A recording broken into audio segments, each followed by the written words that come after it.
Hey guys, it's Tanisha from Mommy and Me. So today starts our first video in our Abeka series. Super excited still. I have a lot of product to show you guys, so I do not want to make these videos too long. I will try my best to do mini bits and pieces so you can get the information without feeling super overwhelmed. So I'm gonna just jump right in. We started Abeka when Alyssa was about 2. And I'm really not sure what possessed me to buy these books for her at 2.5.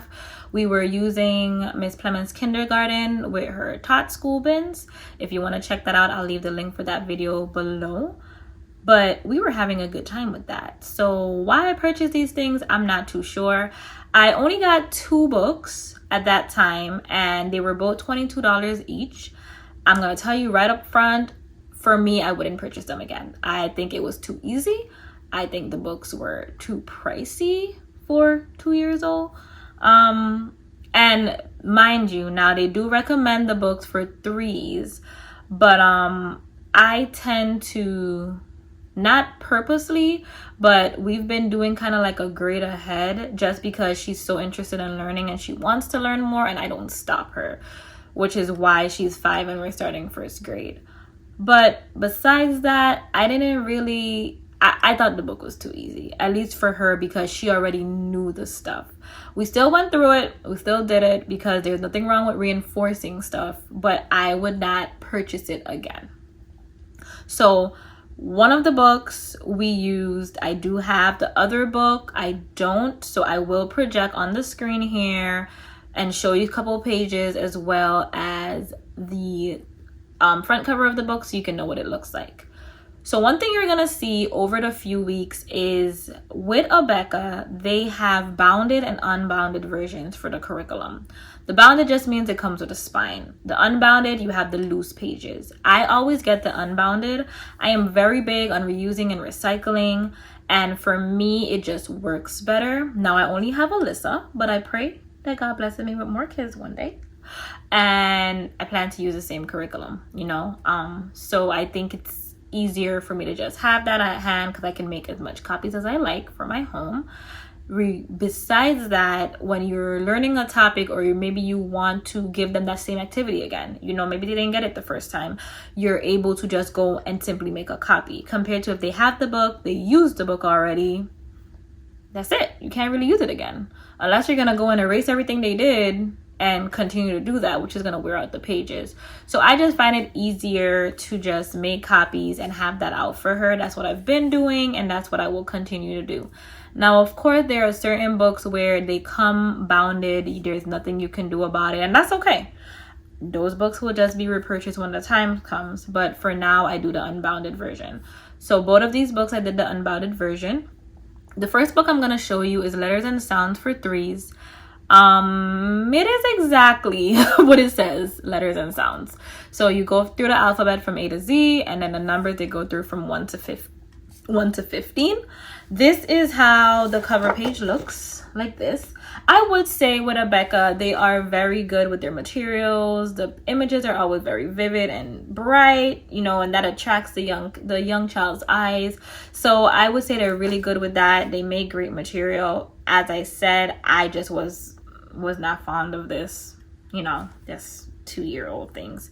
So in each book, you'll see here they have pretty much how the preschool program runs, like the different books they have in it, and then they also have the teaching materials. I didn't do that. She's 2.5. We didn't really follow the actual curriculum for that age. We're more into like having fun, but like still learning while having fun. So I didn't want to get into a strict curriculum. We really didn't start no strict curriculum until kind of like 3.5. Now at 5, we are in like a actual super tight strict curriculum, because I'm teaching her much more about structure and timing and things like that, and you'll see that as well.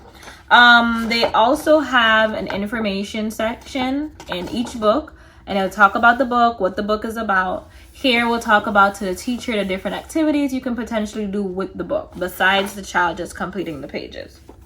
So the book layout is pretty much the same. You have A to Z. Each letter is going to look like this. they do animals. So here we have Alexander Alligator. Beautiful picture of an alligator. You have the 5 different pictures of 8 items here, and then here you have big A, little a, and this is for you to trace. So from A to Z, this is how it's set up. I want to believe they also have large flashcards, like alphabet flashcards with the same concept. Those I've heard are pretty good. There's like alphabet stories and questions and stuff, but as far as the flashcards, I didn't bother buying it because I had so much alphabet material already. I didn't need to add any more. Apart from that being in the front, then you normally have at least 2 pages of tracing. So here you have A for apple, here you have A for astronaut, and the child is just gonna trace. If you can see closely, you'll see the little dotted lines there.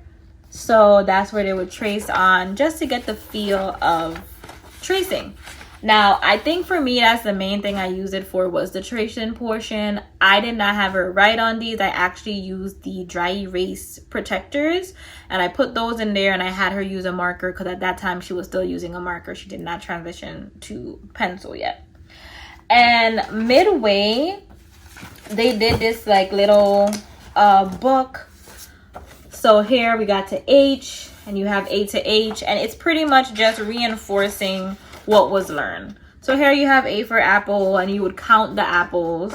So you get to practice counting. Here you had hen, and it is a book. That's why you're seeing the letters go like that. So it would be folded. And we did do that. She did have fun with that. And then we transitioned right back, getting into it. Here you have I for itchy inchworm. So that went on until Z.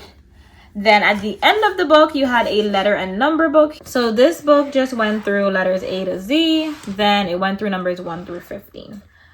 This is how it started. So you have A through C. The child would just trace and then match the letter to the right item that starts with that particular letter. And on the other side, you would have numbers. 1 turtle, 2 owls, 3, whatever those are. 3 of them. And it'll go back and forth until it's finished. And that is how that book went. Like I said, the numbers and skills with button bears, we just ended up going through the book. We didn't really do much else with it.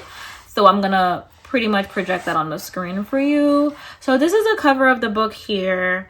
Same concept. You're just pretty much going through your numbers. It goes through 1 through 15. You have some sequencing. And then I think you have like some where they teach certain skills like opposites and stuff like that. So the reason why we didn't keep the book is because a lot of it was coloring. So here you can see you have your coloring, and you have one apple. So she'll color the 1, she'll color the apple. And then here you see they have 2, and they're doing the 2 hands. So because of the fact that it was like very coloring based, it wasn't really much for us to keep because I didn't want to copy it just for her to color it. And then these particular books, for some reason, their pages are much bigger than the average copy paper page. So it was just too much of a headache. So I allowed her to just go ahead and color it. Here you see there was another coloring page. It was during number 11, and you have the 11, I don't know, the 11 items, the 11 fruits or whatever's on the tree to count. And in this one here, you can see that they were teaching them concepts. So here you're learning the concept of opposites, and the child would have to match the pictures on the left with the pictures on the right as far as the opposites go. That was a main gist of the book. Like I said, nothing too interesting, and I know it's like, oh, it's a 2-year-old, what's gonna be interesting? But I look for more creative, active products because, as I said, my daughter is very, very, very hands-on. She likes to get her hands dirty. She likes to be in the thick of things, which I really like. I think she got it from me because that's how I was too. I don't want her to be really like stuck just to like a workbook or things like that. So that was the 2 books. Next week we will be talking about the Abeka Bible program, and the first one I used was their preschool Bible curriculum. I am going to show you guys everything, the ins and outs. I'm going to show you how it was set up and, you know, if I liked it or not.